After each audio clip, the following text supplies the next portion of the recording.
Good morning, friends. I am very pleased to meet you once again with our topic Import Export Correspondence. I am Professor Vasan Joshi from GB Shah Commerce College. I am pleased to introduce my friend Professor N.S. Trivedi sir. He is a very veteran and very experienced fellow. He has worked in a bank, in a nationalized bank, for about 40 years in various positions as divisional manager, regional manager, etc. He is also having very good exposure in the import-export correspondence and the practical procedure also. So we are very lucky to have such a veteran figure with us for this topic, friends. Friends, as you know, from the very beginning, we can say in the beginning of the world or in the beginning of the civilization, all the people have remained, or all the people of various countries have been actively engaged or involved in import-export correspondence or import-export trade. In the very beginning, the Indus Valley civilization, let us take an example, or Roman, Egyptian, any civilization we take an example. For example, they had been very actively engaged, involved in import-export trade. They had crossed the borders of their countries for their trade and commerce. Nowadays, as the whole world is becoming like a village, as a global village, so any country, for example, no country can produce or manufacture all the things which it requires. So naturally, what it will do? For example, India is the largest exporter of tea and clothes and spices. We export these things to various countries all over the world. On the other hand, we import goods like fuels, for example, petrol, diesel, gas, computer parts, heavy machinery from various countries all over the world. Friends, this is called the import-export trade, and today we are going to talk on this import-export correspondence. It is the topic in almost final year become degree year in all the universities of Gujarat. So first of all, let me tell you about the topics or about the letters to be studied. What are the topics, what are the letters we are going to discuss in this today's lecture. For example, first of all, any businessman who wants to purchase the goods, naturally he would like to have information about it. So first of all, he will send a letter of inquiry, that is inquiry sent to an overseas manufacturer and inquiry from a prospective importer from abroad to an Indian manufacturer. So whatever goods he wants to purchase, he will send an inquiry asking about the prices, terms and conditions, how much time the exporter will take in delivering the goods. So all these points he would mention in the inquiry letter, and there can be the reply to the above letters from the exporter. The next letters. So far as the letter of credit is concerned, you are well aware that there are different types of the letter of credit. And why this letter of credit?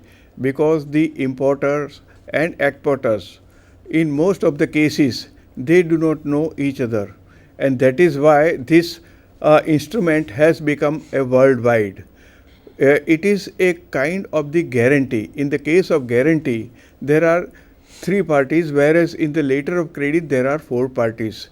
The importer, suppose if he wants to import certain goods from the overseas, he has no knowledge about the exporter, but he can gather the information by writing letters through various sources, and he can gather the information about the exporter. He will approach the bank that he wishes to import certain goods from the exporter, for which he is known as the opening bank.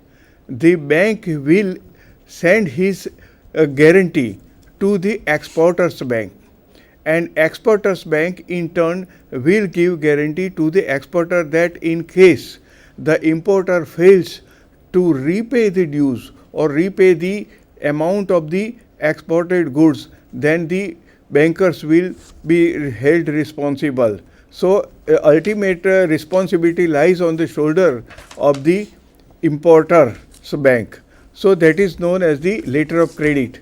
Now in the case of letter of credit, it is more or less a kind of the contract. What we have the contract act and uniform custom and practice for documentary credit. The letter of credit is almost uniform, or we can say that all are in the same lines, in which the opener has to give the details of his own credentials, the address, his contact number, then which goods he wants to import. That is, the importer wants to import the goods. Thereafter, he has to decide how much quantity, what should be the quantity, and apart from that, by which mode that goods should be imported. That is by way of sea, by way of air, or by way of any other mode. Because you see, there are several countries where the seashore is not available, and there are certain countries where the different countries are attached with the roads. So that is also possible. So in this way, the letter of credit has to be decided, then certain terms and conditions are also required to be imposed, in which what should be the insurance, what should be the general insurance, what should be the export credit, ECGC premium, etc. So these are all the terms and conditions. Then loading, unloading, then other charges, freight charges, and several other charges are required to be incorporated in the letter of credit. In fact, see, as you know, in commercial correspondence, that no ornamental languages are required to be inserted. Only very simple language is required to be inserted. And see, the importer or exporter, they are concerned with the terms and conditions lying in the letter of credit. So it is, one has to be very meticulous so far as the terms and conditions in the letters of credit are there, and in that way the letter of credit has to be because while writing a letter to the bank, one has to be very accurate, and so far as the spelling, comma, etc. are there, that has to be there too. And once this has been handed over to the bank, then bank will send this letter of credit to the exporter's bank, and exporter's bank will in turn hand over this to the exporter, and whatever terms and conditions, whatever other important facts are available in the letter of credit, the exporter is supposed to adhere to this. And if any lacuna or any mistake is there, then it is very likely that the goods exported may be returned by the importer, or importer may raise certain objections. Of course, there are ways and means that in case of mistake, so before the dispatch of the exported goods, there can be number of amendments to the letter of credit, for which the importer has to write to the bank, and through bank in turn to the exporter's bank and the exporter. So these types of the amendments can take place, and ultimately the entire transaction can take place. So this is the very important instrument which is known as the letter of credit. In short, it is also known as the kind of the guarantee, and irrevocable. It is not cancelable. It is not cancelable. Why? It can be cancelled or it can be amended, but with the consent of all the four parties, that is the importer, importer's bank, exporter's bank, and the exporter. And this is possible only before the dispatch of the goods by the exporter. So this is the short prima facie about the letter of credit. In most of the banks, certain forms are available in which certain particulars are required, and other things can be taken into consideration. Sir. Yes, friends. The next letter is the exporter's intimation regarding the shipment. Friends, in your first year BCom you have studied the order letters and the execution of orders. As you know, once the order is placed, the supplier or the manufacturer will forward the goods to the buyer or to the purchaser. Here, as it is import export correspondence, so it is not possible to forward the goods to supply the goods by bus or train or by a special truck or vehicle. So naturally they need to forward the goods by ship or a seaway. So as soon as the order is received by the purchaser, by the exporter, they will load the goods in a ship, they will send it the goods to the concerned country from where the order they have received by a ship. It is called the shipment of the goods. So after having the goods loaded in a ship, the exporter will intimate to the importer that we have forwarded your goods through this or that ship. That is called the intimation regarding the shipment. Now, I would like to tell you about the types of correspondence. Now, there are different types of the correspondence. One, the exporter as well as the importer both have to undertake. Now, first of all, suppose if the importer wishes to import certain goods, then he will have to write to the exporters. Exporter can be in a foreign country, and it is very likely that the importer might not be knowing in which country he is available or from where he is to ship. So in that case, while writing a letter to the exporter, the importer has to take care that all the necessary terms and conditions and the details of the goods are taken into consideration. And second thing, that there are certain countries where there cannot be direct import or export, because all the different countries are having the different rules. So some countries may either that the goods which are to be imported or exported should be through certain channels, that is the government channel. So in that case in that case he will have to